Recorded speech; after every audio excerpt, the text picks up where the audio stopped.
السلام عليكم ورحمة الله وبركاته، حبايب قلب الغاليين، طلاب أولى ثانوي، الدفعة الجدعة الغالية عندي جدا والله. وغالية عندي جدا على وجه التحديد علشان خاطر كلكم عارفين بقى اللي حصل.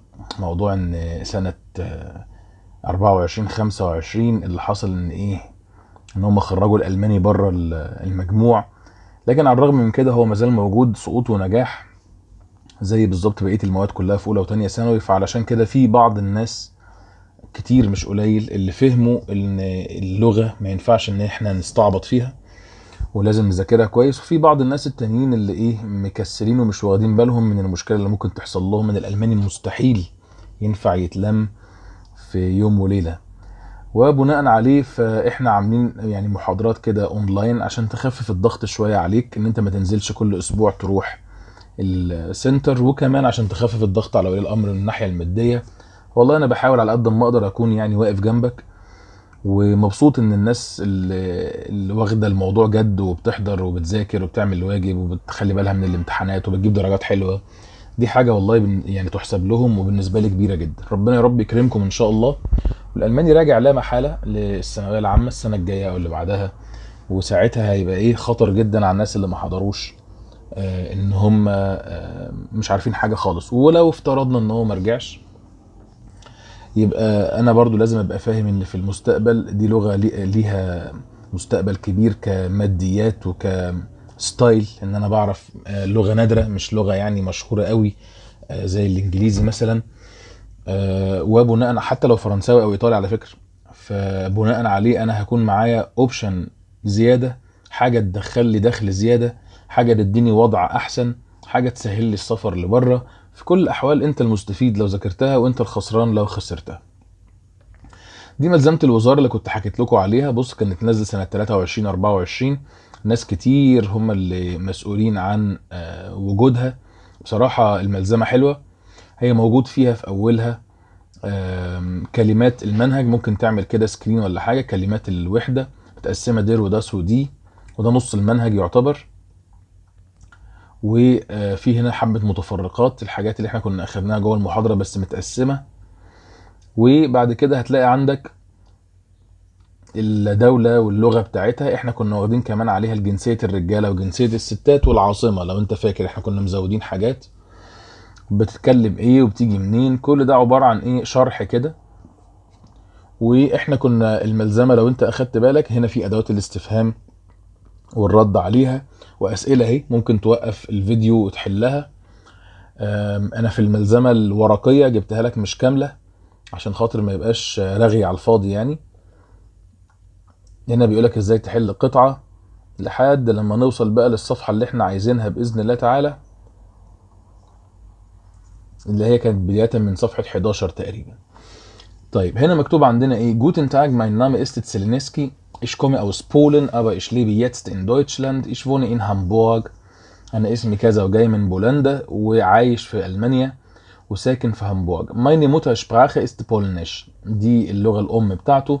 Ich spreche sehr gut Spanisch und Französisch. بتكلم أسباني وفرنساوي كويس. Ich mache einen Deutschkurs. Das ist meine Kollegin Monika.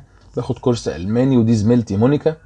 مونيكا ist in England geboren. اتولدت في انجلترا وتدرس انجليزي في برلين، تدرس ألماني في برلين. مونيكا بتتكلم ألماني وبولنش كمان بولندي بس مش كويس. بيقول لك التكست بيتكلم عن ايه؟ سيلينسكي اوند مونيكا طبعا. بيقول لك في ألمانيا السؤال رقم يعني طبعا تعالى نعلم كده على الإجابة الصحيحة. سيلينسكي اوند مونيكا. السؤال الثاني بيقول in Deutschland في ألمانيا ليرنت سيلينسكي دويتش. مش كده بيتعلم ألماني. فيا است مونيكا هي تقرب له كوليجن، خلي بالك زميلته عشان اخرها ان تبقى مؤنث. مونيكا بتتكلم بولندي ايم بيسشن يعني مش كويس قوي. طبعا الكلمه دي مش جايه صريحه جوه القطعه بس احنا فهمناها من كلمه نيشت جوت. صح، احنا كنا مصورين كمان 10 بس طبعا انت واخد بالك ان الجزء اللي فوق ده محلول اصلا، هي مثال للشرح يعني. وبعد كده الجزء ده احنا ما حلناهوش فعلا، انا نسيت بس كويس ان انا افتكرت دلوقتي. هتلاقي عندك مكتوب إشبين رافائيل نادال، ده لاعب تنس مشهور جدا. Ich komme aus Spanien, jetzt wohne ich in Hamburg. ساكن في هامبورغ باي ماينم فرايندن تيمو und أنتون، عند صاحبه تيمو وأنتون، أصحابه يعني.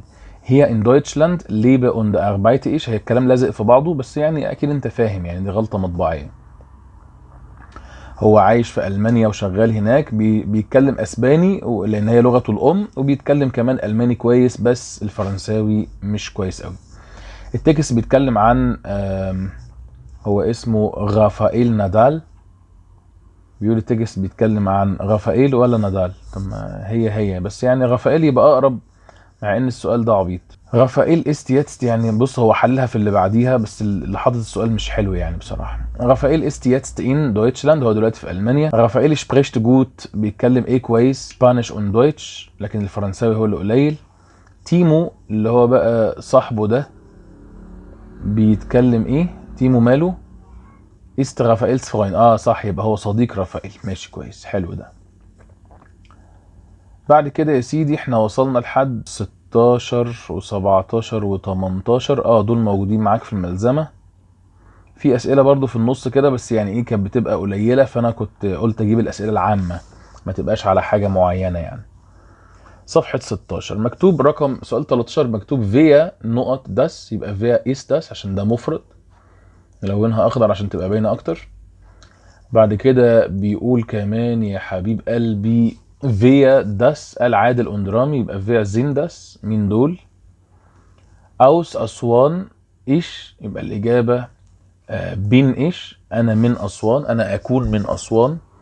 16 ايش اوس بيان، يبقى ايش بين برضو، انا اكون من بيان. فراو باولا زي، عندي زي كبيره هنا باينه قوي، يبقى هقول لها زيند، حضرتك تكوني من بولن.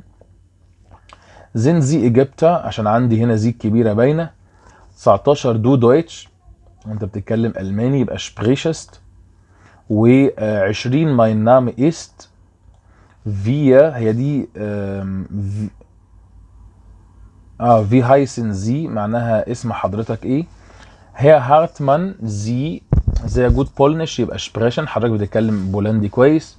في هايسن زي قال ايش بوخش تابير، انا هتهجى اسمي عشان ما اقطع. في اس داين نامه، الاجابه ايش هايسه مونيكا. خلي بالك بقى من ايه، ان دي ملزمه الوزاره، احنا كده بنحل اسئله الوزاره. ايش اوس ديم ايران، يبقى ايش كومه، انا جاي من ايران. ماركوس دو اوس فرانكفورت، ناين اوس كولن، يبقى الاجابه كومست، هل تاتي. فراو نجوى زي اوخ تركش، يبقى شبريشن. واللي بعديها ايش يتست ان منصوره، الاجابه ايش بين يتست ان منصوره. اللي بعديها ايش بوخش تابيره مره كمان عشان الاسم مقطع، مروان. وهير نادر شبيلن زي فوسبال التانية. الأسئلة اللي من تحت، وهي كومس دو رامي قال إيش كومي أوس ديا تركاي، أنا من تركيا. بيس دو هلسنكي، يبقى أوس، هو أنت من مدينة هلسنكي. وهي بيس دو، يبقى الإجابة أوس، جاي منين يبقى أوس، هو حاطط هنا كومن أو زاين بيجي مع أوس. بعد كده إيش بين أوس دويتشلاند، أنا من ألمانيا. وفراو شتاين زين زي أوس ديا شفايتس. بعد كده هنا في حبة شرح، وهنحط هنا الإجابات في ولا فوهيا ولا فاس ولا فيا. تعال نكتب الإجابة الصحيحة. أول واحدة بيقول كومن زي الأوس دويتشلاند، يبقى الإجابة فوهيا، ماشي. هات اللي بعدها هايس دو، الإجابة في هايس دو، معناها اسمك إيه؟ ده الإجابة السؤال التاني. واللي بعدها بيس دو الفريدة، يبقى فيا بيس دو، أنت مين؟ واللي بعدها فيا زين زي، حضرتك مين؟ طالما فعل يكون فهقول فيا، طالما فعل يسمى هقول في. woher kommen Sie، حضرتك جاي منين. was sprichst du، ماذا تتحدث. wie ist dein Name، معناها ما اسمك، ما ينفعش هنا اقول wer. وبعد كده انا بتكلم الماني، سألوا was حضرتك بتتكلم ايه، قال له انجليزي وبولندي. بعد كده هقول wer ist das، قال معرفش، وممكن تبقى was ist das، ما هذا او من هذا، الاتنين صح. واخر حاجه ايش كومي او سبولن، يبقى الاجابه فوهيا كومستو، هو انت جاي منين. حلو التمرين ده مهم ولذيذ. هنا اختيارات، بيقول لي نقط اس داس است مها، يبقى فيا مين دي. نقط هايسن زي انا اسمي مراد يبقى في. واللي بعدها يعني معناها ماذا تسمى. اللي بعدها قال معرفش هل هذا زميلك سامي يبقى الاجابه فيا مين ده. بعد كده نقط داس قال داس زين خالد اندرامي يبقى فيا زين داس، مع ان ناس كتير بيقولوا عليها فيا است. هي مش غلط تنفع الاتنين، بس هم يعني ساعات بيقولوا عليها فيا است برضو فهنخليها الاتنين. نقط دو قال احمد. هي بص افهمك الموضوع راجع لايه. لو انا مثلا بشاور على صوره فهقول فيا اس داس، ولو اتنين واقفين قدامي فهقول فيا زين داس مين دول. ما ينفعش اقول مين ده وارد واقول هؤلاء يكونوا. فهو هنا مش موضحها، هو ده اللي بيخليني اقول لك هتنفع الاتنين. ان شاء الله ما يجيبهاش في الامتحان لان هي يعني دمها تقيل شويه، لكن يعني لازم هو يكون موضحها في الامتحان يا اما هيبقى الغلط من عنده هو. 5 هايست دو قال احمد يبقى الاجابه في هايست دو. ورقم 6 هايست هبه قال ايش يبقى في. معلش نرجع تاني لسؤال 4.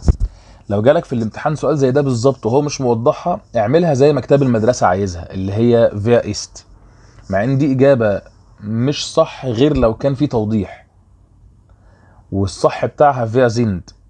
لكن ساعات المنهج بيفرض علينا رؤيه معينه هم عايزينها كده، انت فاهمني. لو جت في الامتحان مش موضحه خليها الاولى.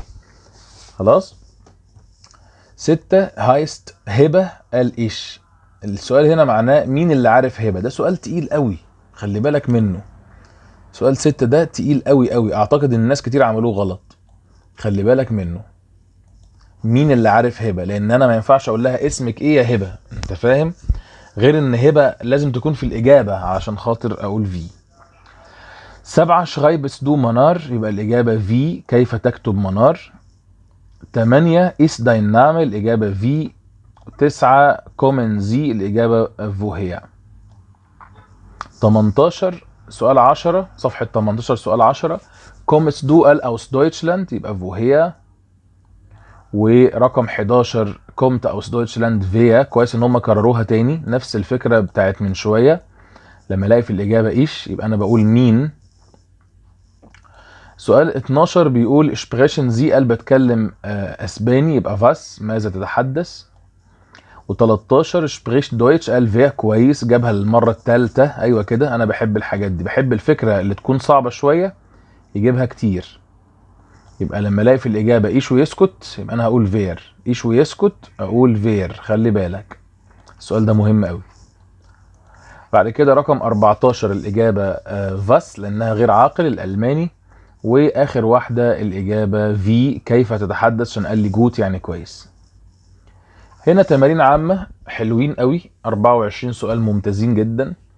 بيقول لي بيس دو المارك يبقى الاجابه فيا بيس دو من انت. ايش ايه جمال يبقى ايش هايسه. بعد كده رقم 3 ايس داس المايني كوليجن راندا يبقى فيا مين دي. 4 بيقول است نامي يبقى في. ساندرا دو شولاغن يبقى بيست هل تكوني طالبة. فيا زي يبقى فيا زيند زي حضرتك مين. في هايسن زي سهلة جدا حضرتك اسمك ايه. سامي شبريشس دو يبقى فاس ماذا تتحدث. واللي بعديها فيا اس داس من هذه قال لينا. زيمون دو اوس كولن يبقى كومست هل تأتي من كولن. 11 ابا زي جود شبانش يبقى زي سبريشن خلي بالك اخرها اي ان فعشان كده قلت زي. ايفا دو ان روم يبقى الاجابه شتوديرست. انا متاكد ان في ناس عملوها كومست، خلي بالك غلطه كبيره. ما ينفعش اختار كومست غير لو لقيت اوس، لكن انا عندي هنا ان يبقى هل تدرسي في بون او في روم. انتشولديجونج في نقط زي يبقى في هايسن زي. ارنو ده اختصار اسم ارنولد. كومت اوس سهله برضو. Mein Name ist Anita und wie ist dein Name؟ طب وانت اسمك ايه؟ Wohnst du in Berlin؟ قال ja in Hamburg. لا يبقى nein in Hamburg لان دي مدينة ودي مدينة. 17 ist Berlin قال عاصمة ألمانيا يبقى was ist Berlin ماذا تكون يعني. Ich komme aus der Türkei من تركيا اقول aus der Albert. du gut Deutsch يبقى sprichst هل تتحدث. بعد كده ich bin Wien يبقى aus انا من فيينا. طب وانت؟ او ساكن في كذا. mein Name ist كذا. ich buchstabiere هتهجى اسمي. guten Tag Frau Söll das mein Kollegin يبقى das ist. mein Name ist سهلة. 23 و 24 kommen Sie aus Ägypten. بعد كده هنا في شرح المواقف. بيقول لي بقول التحيات امتى والوداع ازاي، ومترجم لي حاجات، وكاتب لي من الساعة كذا للساعة كذا بقول كذا، اللي هي بدايات. فاكرين المحادثة المهمة دي ما بين الراجل اللي اسمه كوسا، بس هم مغيرين الاسامي هنا. ايوه نوصل بقى عند ايه التمارين العامة بتاعت المواقف. بختار اجابتين صح مش اجابة واحدة. Du fragst deinen Lehrer nach dem Namen. بسأل مدرسي على اسمه، فهقول له wer sind Sie حضرتك ايه واسمك ايه، وفي ist ihr Name عشان خاطر حرف كبير مع حد كبير لو انتوا فاكرين. لو بحيي صديق فهقول له ايه؟ هقول له هالو. ايه يا عم انت كل ده عشان احيي صديق؟ هقول له هالو، وهقول له كمان جوتن تاج. هانس بيقول das ist meine Freundin ساندرا، دي صاحبتي ساندرا، فانا هقول فيلكومن مرحبا بيكي، وفرويت ميش اتشرفت بيكي. نينا بتسألك wer ist das مين ده، فانا هقول لها ich weiß es nicht معرفش. او ممكن اقول das sind عادل und مي، دول فلان وفلان. هم بص لو انت فاكر اهو انا قلتها لك من شوية ان هم في الكتاب بتاع المدرسة وفي المنهج وفي الوزارة عايزيننا نقول wer ist das، مع انه حتى مش موضحها، وده مش صح والله مش صح. لكن على الرغم من كده احنا هنعوم على عومهم او هنمشي على هواهم، لان انتوا عارفين ان احنا في ايجيبت يعني. طيب اللي بعد كده بيقول لي الساعة 9، فانا هقول هالو، وممكن اقول جوتن مورجن. توماس بيسأل مين ده، فانا هقول داس إيست هانس، او ممكن اقول صاحبي كارل. في حد بيسألك على الموطن، فانا هقول اوعى تكون قلت ايش ليبي او ايش فوني، خلي بالك. لا انا هقول انا من المانيا، او ماين هيركونفتس شتات است كايرو، يعني مدينة الموطن القاهرة.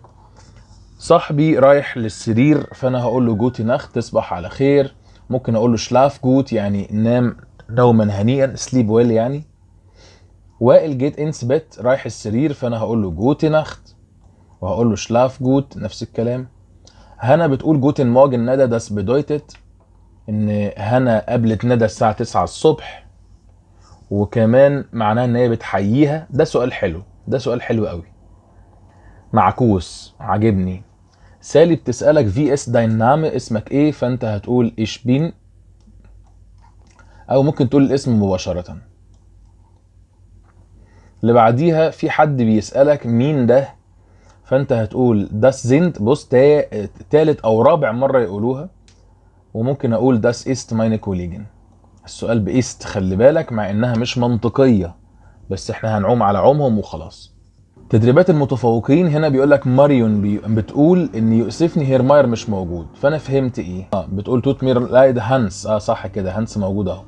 بتقول لي يؤسفني يا هانس ان هيرماير مش موجود، يبقى هانس وماريون بيتكلموا على التليفون. حلو. وكمان هانس بيسأل على هيرماير. ده سؤال تقيل شوية، بس بعد ما تحله كتير ما تخافش، يعني هتلاقي نفسك اتعودت عليه. لو جابوه 100 مرة قدامك هتعرف تحله، ما تخافش. بعد كده دينا بتقول هذا رومي شنايدر دي شاوشبيلرين، او هذه رومي شنايدر، يبقى دي كده ايه ممثلة. كلمة شاوشبيلرين معناها ممثلة، دي هنا من بره المنهج ماشي. فده كده غلط ان انا اقول. فالمهم يعني انا هقول شنايدر است فاميليان نامه، ده اسم العيلة، ورومي است فور نامه ده الاسم الاول. ده سهل. كلمة شاوشبيلرين اي نعم من بره المنهج، بس هو ما سألش عليها. ديرك بيقول إيش بين دويتشا، أنا ألماني، معنى كده إن هو من ألمانيا وبيتكلم ألماني كويس. فرانكو بيقول إيش بين أوس إيطاليان، أنا من إيطاليا بس باخد ألماني مستوى A1. أنا كده فهمت إن دويتش ist nicht فرانكو مuttersprache. الألماني مش لغته الأم. وفرانكو بيتكلم ايطالي كويس جدا، صح. مارتن طبعا ما بيتكلمش الماني كويس لان مستوى الاي 1 زي اللي حضرتك فيه كده، اللي هو اول مستوى.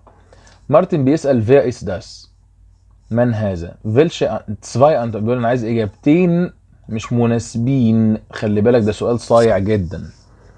لما يقول لي من هذا، داس ايست باول اجابه صحيحه، وداس ايست ماين كوليجا دي زميلي اجابه صحيحه، وداس زيند ماين فرويند اجابه صحيحه وفقا لوجهه نظرهم، مع اني باكد للمره المليون انها مش صح.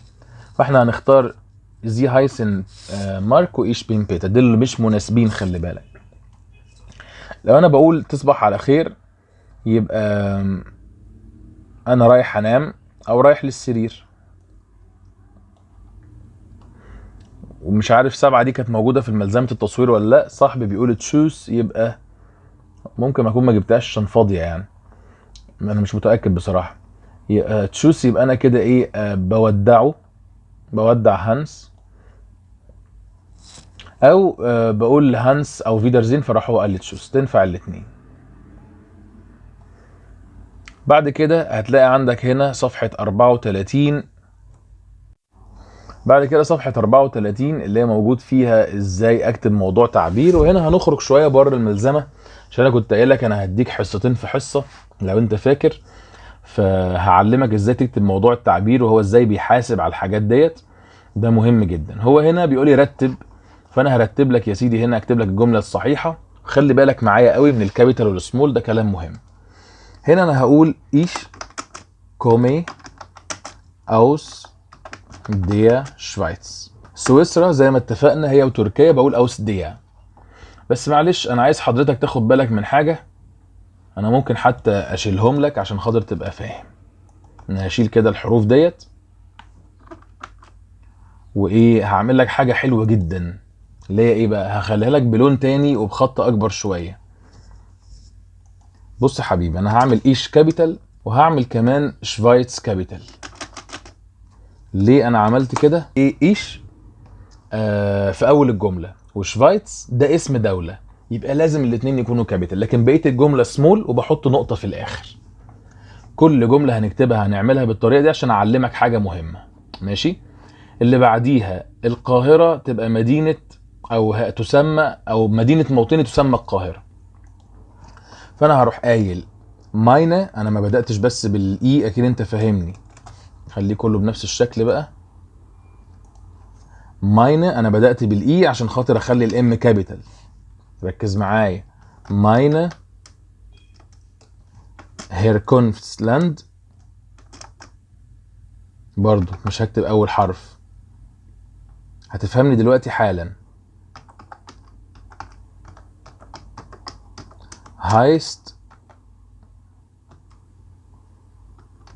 برضو مش هكتب اول حرف في كايرو وهخليها ايه، ايغو. وبعد كده تعالى نعمل واحد تاني ازرق ونكتب ايه الحروف الكابيتال اللي في الاول دي. انا هقول ماينه، فهمتني صح؟ انا بحاول الونها لك اهي، خليك ماشي معايا واحده واحده. بعد كده هكتب هي، يعني ايه، انا كده بحاول على قد ما اقدر اوضحها لك بالالوان. وبعد كده كايرو كمان تبقى ايه، كابيتال. بص كده شكلها الاخير بقى، ركز. مدينة الموطن بتاعتي اسمها كايرو. ليه ماين كابيتال؟ عشان في اول الجملة. ليه هيركونسلاند او هيركونفسشتاد بقى عشان خاطر نعدلها لانها اسم. طيب ليه كايرو كابيتال؟ لان كايرو زي ما اتفقنا اسم بلد، يبقى اسم بلد او اسم عادي او اول الجملة بيبقى كابيتال. طب رقم 3، لغتي الام الاسبانية، تعال نكتبها. هبدأ بكلمة ماينة بنفس الطريقة بالظبط، اللي هي ايه، اينا. خليها احمريك عشان يبقى كله نفس الشكل، هخليها اينا. طبعا انت فاهمني، انا لسه ما حطيتش اول حرف. وبعد كده موتر شبراخه هخليها اوتا شبراخه.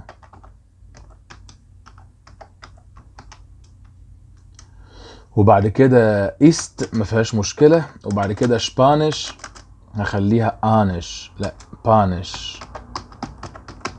وتعالى نرجع تاني نعمل جدول جديد، او يعني شكل جديد وهنكتب هنا ماينه تبقى الام كابيتال. فهمتني يا حبيب قلبي؟ مش كده؟ انت فاهم قصدي؟ معلش هي متعبه شويه في الكتابه بس ما انا فداك يعني، مفيش مشكله. اهم حاجه انت فهمت الفكره يعني. برضو مuttersprache كابيتال ليه؟ بسبب ان هي اسم، مش فعل ومش حرف جر ومش أداة استفهام، هي اسم. وبعد كده شبانش كابيتال ليه شبانش؟ عشان خاطر ده اسم لغة او دولة او مدينة. اي اسم بيكون كابيتال في الالماني، اسم شخص او مدينة او دولة او اسم اي حاجة، ده على طول بيكون ايه؟ كابيتال. طيب اللي بعديها اسمي بيتينا كونس، فانا هخليها برضو زي ما احنا متفقين، هروح قايل ايش من غير الاي، هايسي انا اسمي، بعد كده ايتينا نوسع شوية، وبعد كده انس ونقطة، وبعد كده نعمل جدول جديد ونخليه ازرق ونكتب بيه الحرف الكابيتال. ها انا هخلي ايش كابيتال، حرف الاي معلهوش نقطة اهي زي ما انت شايف كده، وبعد كده بيتينا برضو هخلي حرف البي كابيتال، وبعد كده كونتس اللي هو اسم باباها او العيلة هخليه برضو كابيتال. يبقى اسماء الاشخاص كابيتال، اسماء المدن كابيتال، واي اسم كابيتال. اسم ده زي مثلا كلمة تفاحة او عربية او بيت، يعني مش فعل ومش صفة. اللي بعديها انا بتكلم اسباني كويس، فانا هقول ايش برضو زي ما احنا متفقين، مش هنكتب حرف الاولاني عشان نقلبه بعد كده كابيتال. هقول ايش spreche، الافعال تبقى سمول عادي، ein bisschen دي صفة فتبقى سمول عادي، لكن دويتش ده اسم لغة يبقى ده مش سمول، ما ينفعش يكون سمول، هخليه كابيتال عشان ده اسم. هنروح عاملين واحد جديد، زهقت مني ولا ايه؟ ونكتب ايش كابيتال اهي، حرف الاي بتاعت ايش نخليها كابيتال، ونمشي شوية لحد ما نوصل لدويتش ونكتب حرف الدي كابيتال، ده اسم لغة زي ما احنا متفقين، اسماء الدول والعواصم واللغات والجنسيات، واي اسم حتى لو تفاحة او عربية كل ده بيكون كابيتال. هنا بقى مش هعمل لك الوان، بس انا هخلي لك الجملة ترتيب صحيح. هو هنا كاتب لي كومن وشبانين بس، فانا هزود من عندي انا ومن، وراح كاتب الجملة ايه؟ ايش كومي اوس شبانين. خلاص انت كبرت بقى وفهمت الكابيتال بيتعمل ازاي، وحطيت نقطة. ها اوعى تحط كوما، خلي بالك انا كبرتها لك اهي. طيب اللي بعديها هايسن وهيركونفتسلاند، فانا هقول ماين مش ماينيه، خلي بالك ماين هيركونفتسلاند اسم دولتي، هايست ايجيبتن اسم دولتي مصر، دولتي اللي هي بتاعت المنشأ، خلي بالك دولة المنشأ. اللي بعديها لغتي الام انجليزي، فانا هقول مايني. ليه مايني؟ لان مuttersprache مؤنث، هنفهمها في الوحدة اللي جاية اكتر. Muttersprache ist English، لغتي الام هي الانجليزية اول كلمة، ومuttersprache والانجليزي كل ده كابيتال لان دي ايه؟ اول الجملة او اسماء بتبقى كابيتال، خلي بالك. اللي بعديها رقم 4 اسم العيلة شنايدر، يبقى ماين فاميليان نام كابيتال كابيتال، ايست سمول بس شنايدر هتبقى كابيتال عشان ده اسم. ورقم 5 اللي هي نادر، فانا هقول ايش هايسه او ايش بين، مفيش مشكلة زي ما انت عايز، فهتقول ايش هايسه او ايش بين نادر. طبعا ايش ونادر بس هما اللي كابيتال، الباقي سمول. تمام يا معلم كده؟ انت فاهم القصة كويس؟ عندك اي استفسار اسألني على الواتساب انا معاك. وانا بكتب موضوع تعبير ركز بقى، انا عندي هنا كلام مهم برضو جدا في موضوع التعبير، ان انا لازم احط الفيرب رقم 2. بص هو بيقول انا اسمي محمد صلاح وجاي من مصر، ومصر هي مدينة الموطن بتاعتي، ولغتي الام مش عارف ايه، وانا بعرف اتكلم حاجات تانية. انا هعمل لك موضوع التعبير ده زي ما هو مكتوب، بس هوريك موضوع تعبير تاني يصلح للطالب البصمجي الاصيل اللي هو يعني الطالب المصري العظيم طبعا. فانا هقول ايش هايسه محمد صلاح. ما بحبوش انا محمد صلاح ده. وبعد كده يا سيدي مصر هي مدينة المنشأ بتاعتي، بس هو هنا مش، هو عامل هنا مصر وكاتب فوق مصر برضو ذكي. فاحنا هنعدل الجملة. احنا هنقول Egyptian East mein Herkunftsland، هي دولة المنشأ بتاعتي. وبعد كده ich komme انا جاي منين، فهقول ich komme aus كايرو مثلا، هي مش مكتوبة برضو فوق وكان قصده فوق كايرو مثلا. ich komme aus كايرو. طبيعي بيحصل اخطاء يعني، مش ازمة عظيمة. meine لغتي الام، فانا هقول meine Muttersprache. ادي غلطة كمان اهي. meine Muttersprache ist Arabisch، لغتي الام عربي. هو مش كاتب فوق العربي بس كاتب Muttersprache، بس مش مشكلة تعدي. واخر واحدة ich spreche auch، انا بتكلم كمان English und Italienisch، بتكلم كمان انجليزي وايطالي. عايز اقول لك ايه، ان اخر جمله لو عايز تخليها ايش سبريش جوت انجلش und ein bisschen italienisch ماشي مفيش مشكله، لو انت عملتها كده يبقى زي الفل. طيب هو هنا كاتب لي ايه؟ هنا بقى ندخل على ايه، تقريبا ندخل على الحصه الثانيه. في هنا كلام مهم قوي، بيقول لي السؤال ده بيقيس مهاره الكتابه اللي هو الايميل والتعبير الانشائي والايميل. هو دخل على الايميل اول حاجه وبعد كده هيتكلم على الحاجه الثانيه كمان شويه، افهمها لك دلوقتي. بص يا سيدي مكتوب ايه في هذا الجزء، يجيب الطالب على رسالة إلكترونية لصديقه أو صديق أو أي شخص. في الرسالة الإلكترونية موضوع السؤال مش عارف إيه على الطالب، ماشي كل ده كلام تمام. هنا بقى مكتوب إيه، هالو كاتارينا ده اسم المرسل إليه، وبعد كده فريدة ده اسم الراسل، وبعد كده عندي هنا سؤالين، سؤال بيقول ما اسم عيلتك وجاية منين. طب والكلام اللي قبليها انت بتقولي ان انت زميلة جديدة، طب اسم عيلتك ايه؟ وانت بتتكلمي عربي قليل، انت جايه منين؟ فهي انا عندي هنا سؤالين بس هو حاطين السهم غلط، سؤال الاحمر ده وسؤال الاحمر ده. فبيقول لك لما هاجي ارد هتعمل ايه؟ هخلي كاتارينا مكان فريده وفريده مكان كاتارينا، فهقول لها هلو فريده وتحت اكتب كاتارينا زي ما هو عمل كده تحت. وبعد كده هقول اسم عيلتي كذا، مولر است ماين فاميليان نام، اسم عيلتي مولر او اي اسم يجي على دماغك. وايش كوما اوس دير شفايتس، انا جاي من سويسرا، ولو قلت اي بلد تانية مش تفرق عادي. طيب بالنسبه للايميل دوت ماشي، انا هقول لك عليه وهحله معاك. الكام ايميل دول كلهم هحلهم معاك دلوقتي، بس الاول انا عايز افتح لك صفحه وورد وافهمك حاجه مهمه جدا. بص يا حبيبي انا عايز منك تعمل ايه الطالب المصري البصمجي الاصيل يعني يعمل ايه لو احترت في الامتحان؟ اعمل كده، ايش ايش ايش ايش ايش ايش. انا كتبت ايش 5 مرات. ليه عملت كده؟ لان انا بعرف نفسي. لما يجي يقول لك عرف نفسك، يقول لك انت بتعرف ديش، هتلاقيها موجوده في البوستر الخامس في الصفحه اللي في الظهر وتحت خالص، انت بتعرف ديش يعني بتعرف نفسك.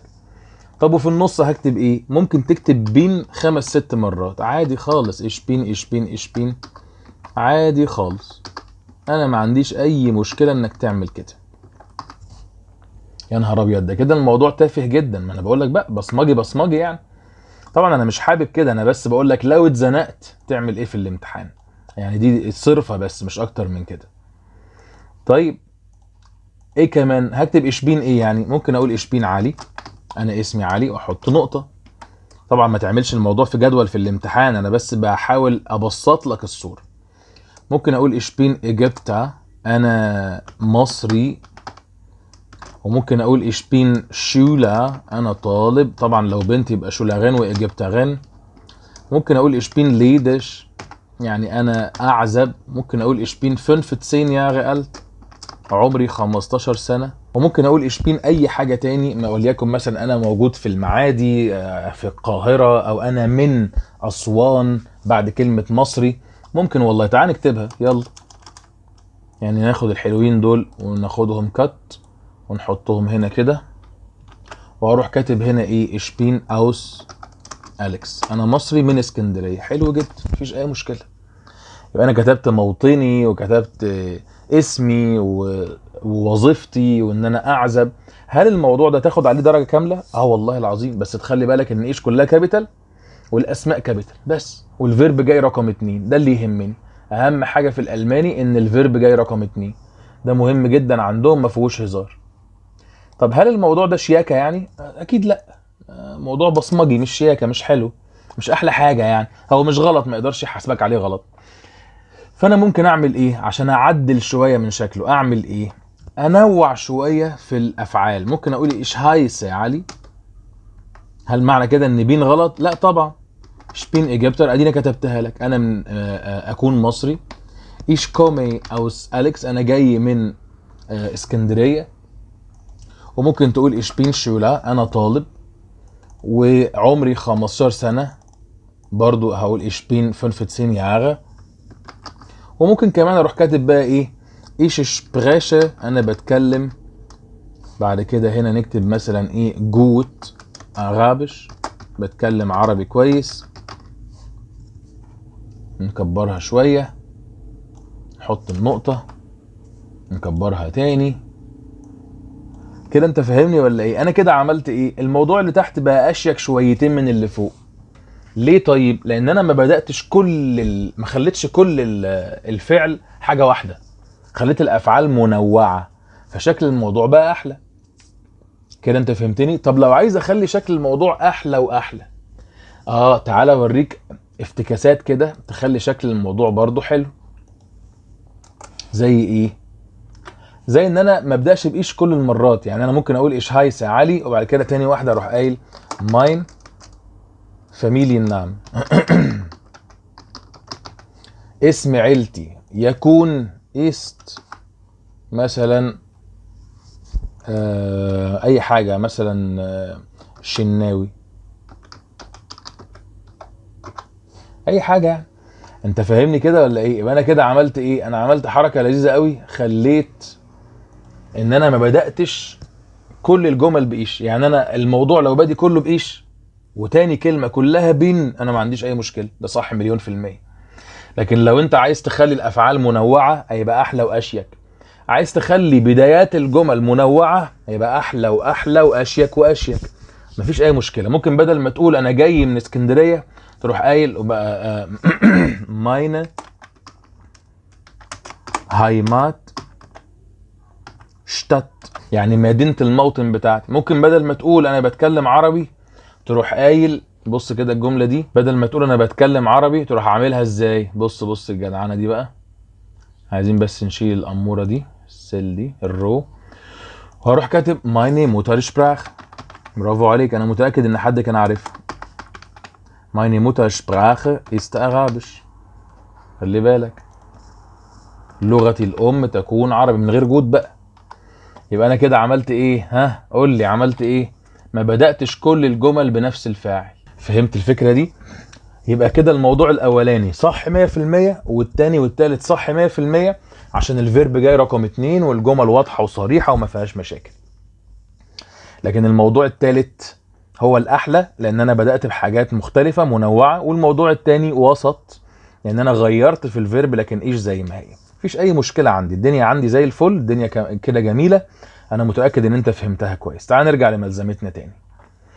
هنا كاتب فراو باوا كاتبه الهيرتس لينسكي، بتقول له فيلن دانك في ايري ايميل. مش هرد عليها. في بوخشتابيرن زي ايرن نام. انا هنا هعكس، هي بتقول له ازاي بتنطق اسمك او بتسبل له، يعني بتعمل له تهجئه. und was ist ihre Muttersprache؟ طب ولغتك الام ايه هي؟ فانا هروح رادد عليها واقول لها هالو فراو باوا، اهلا يا استاذه باور، وهعمل كوما. مش انت قلت ما تعملش كوما؟ لا، لما اكون بقول اهلا يا فلان في الايميل بعمل كوما او علامه تعجب، بعد الكوما سمول وبعد علامه التعجب كابيتال. وتحت خالص هروح كاتب اسم الراجل اللي هو تسيلينسكي. اسمه غريب او صحيح، شبه الراجل بتاع رئيس كرواتيا، اسمها ايه، اوكرانيا، اللي بيحارب روسيا.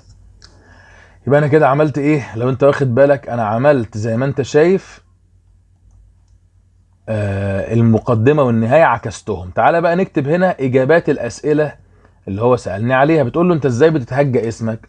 فاقول لها ايش بوخش تابيره، انا بتهجى اسمي. وبعد كده اروح كاتب الزد وبعديها شرطة، والاي كابيتال وبعديها شرطة، والال كابيتال وبعديها شرطة، والاي كابيتال وبعديها شرطة، والان. انت فهمتني كده صح؟ وافضل بقى مكمل بنفس الطريقة دي. طب واللي بعدها اللي هي بتقول له طيب و ما هي لغتك الام؟ فانا هقول لها لغتي الام meine Muttersprache ist مثلا بولنش او اوكراينش، عادي اي حاجه تيجي على بالك مفيش مشكله. روسش مش ازمه. فهمتني كده؟ يبقى انا كده عملت ايه؟ كتبت المقدمه والخاتمه ورديت على السؤالين. ريتا بعت لانيا بتقول لها انا عارفه ان انيا ده النيك نيم بتاعك، ان هو نيك نام. طب انت اسمك ايه الاصلي؟ وانت بتتكلمي الماني كويس، وانت جايه منين؟ ده سهل قوي زي اللي كان موجود في السؤال المحلول. فانا هخليها هاي ريتا، وتحت خالص طبعا هعمل كوما ما تنساش، وتحت خالص هروح كاتب انيا. طيب في النص هكتب ايه؟ زي ما انت فاهم هرد على الاسئله. بتقول لها انت اسمك ايه؟ فانا هقول لها ايش سمول، خلي بالك عشان بعد الكوما هايسي اي حاجه، باولا، اي اسم يجي على بالك مفيش مشكله. وبعد كده بتقول لها جايه منين؟ فهقول لها ايش كومي اوس برلين، انا من برلين. اي حاجه برضو من اي مكان مفيش مشكله، وبعدين نقطه ونخليها ازرق عشان يبقى منوع كده. فهمت يا حبيب قلبي انا بحل ازاي؟ طيب اللي بعده مارك باعت لفراو زول بيقول لها انا هقابل حضرتك بكره، اسم موطنك ايه؟ وهل بتتكلمي تركي كويس؟ وبتتكلمي ايه كمان؟ انت بتتكلمي تركي كويس، ايه بتتكلمي ايه كمان كويس؟ طيب فانا هقول تاني زي ما انت عارف، هخليها هالو مارك وكوما، وتحت خالص هكتب فراو زول.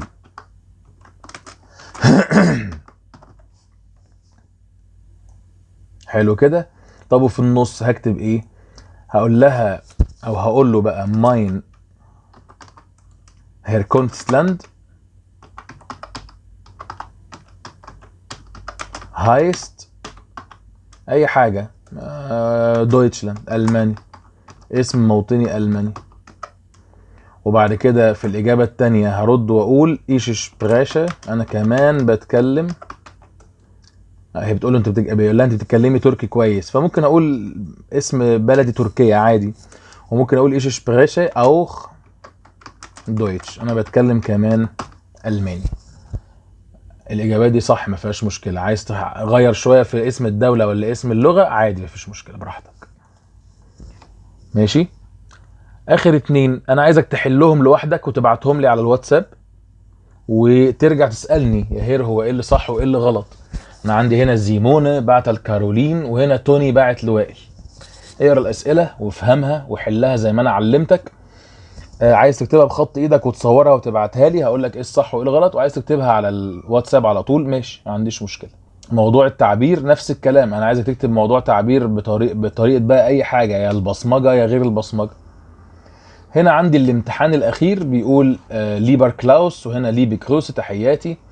ايش هايس شتيفان ماير، يعني شتيفان باعت لكلاوس وبيقول له انا اسمي شتيفان. mein Vorname ist Stefan und Maya ist mein Familienname aus der Familienname. ده اسمه الاول وده اسمه العيله. ich komme aus Österreich، انا من النمسا. genauer gesagt بالظبط من العاصمه فيينا. meine Muttersprache ist Deutsch، لغه الام الماني. واخد بالك ان القطعه ممكن تنفعك في موضوع التعبير.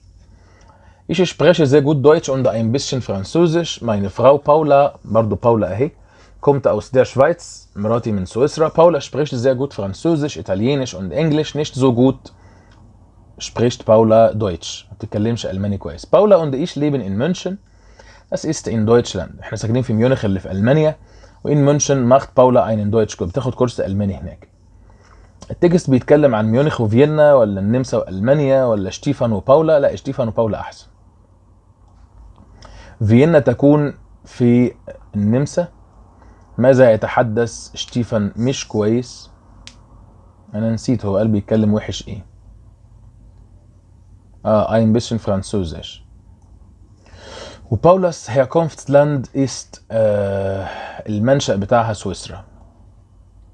القطعة الثانية das bin ich، هذا أنا فرانس مولر، ich komme aus Deutschland، من ألمانيا وبالظبط من برلين، من بون. jetzt bin ich in der Schweiz، أنا دلوقتي في سويسرا. ich lebe hier in Bern، أنا ساكن في بيرن. hier mache ich einen Italienisch Kurs، باخد كورس إيطالي. اتكلم فرنسوزش قليل ولكن ألماني كويس وأسباني كويس. ich wohne bei meinem Freund Richard Victor، هو من إنجلترا والألماني والإنجليزي بيتكلمهم كويس. تكس بيتكلم عن فرانس وريتشارد. وبون تبقى ايه بالنسبة لمولا؟ حلو السؤال ده، حلو قوي كمان، مش حلو بس، هي مدينة الموطن. ماذا يتحقق لو بلد الموطن؟ يبقى النمسا ذات نفسها. ماذا يتحدث فرانس مش كويس؟ الفرنساوي. وايه كمان؟ بياخد كورس ايطالي، يبقى الايطالي كمان. هير فيكتور ايست ان، هو موجود فين؟ موجود في بون ولا فين؟ هو عايش في سويسرا باين؟ لا، عايش في بيرن. طيب الاختيارات الجراماتيك بيقول بيس دو الاوس سوهاج، يبقى فوهير. فوهير كومن زي، يبقى الاجابه اوس. كريم دو زي جود ات انجلش، يبقى سبريشست عشان خاطر اس تي. هالو مارك ايش اشتوديري دويتش und دو، انا بتكلم الماني او بتعلم الماني. طب وانت؟ والمواقف بيقولك الساعه 13، احنا متفقين ان ما بين الساعه 12 ل 18 بقول جوتن تاج، وممكن اقول هالو. حد بيسالك اسمك ايه، فانا هرد واقول ich bin باول، او mein Name ist Peter. لو بقدم زميلتي فهقول das ist meine Kollegin، هذه زميلتي، او das ist ندى، هذه ندى. لو حد بيسالني سؤال وقلت له انا المانيه، يبقى السؤال woher kommst du و woher sind sie. بالنسبه للجرامر سوري الايميل، هو بيقول هنا ديرك بعت لفراو زول، احنا قلناها قبل كده. ما اسمك الاول؟ فانا هقول اسمي الاول باولا مثلا، وكمان جايه منين؟ جايه من المانيا. سهل ما فيهوش حاجه، وهتحله هنا المفروض، بس تقريبا اخر صفحه دي ما اتصورتش. وموضوع التعبير بيقول لك ايه؟ du bist neu in der Schule dein Kollege weiß nicht viel über dich، بيقول لك انت جديد في المدرسه وصاحبك ما يعرفش حاجات كتير عنك، فانت عرفه على نفسك. هو بالظبط الاسم والموطن، فانا هقول هو جايب لي عنصرين، انا هكتب 5 جمل من عندي. عايز تكتبه كله ايش بين زي ما انا فهمتك براحتك، عايز تكتبه ايش والفعل هو اللي منوع براحتك، عايز تنوع في كله براحتك، اللي انت عايزه اعمله، والثلاثه صح ما فيهمش مشكله. ولو عايزني ابعت لك الصفحه دي كمان PDF قول لي، وانا يا عم ابعتها لك، عينيا الاتنين ليك. يلا اشوفكم على الف خير ان شاء الله في الحصه القادمه، ويا رب تكونوا استفدتوا واتبسطتوا، وبالتوفيق يا حبايب قلبي الغاليين ان شاء الله تعالى.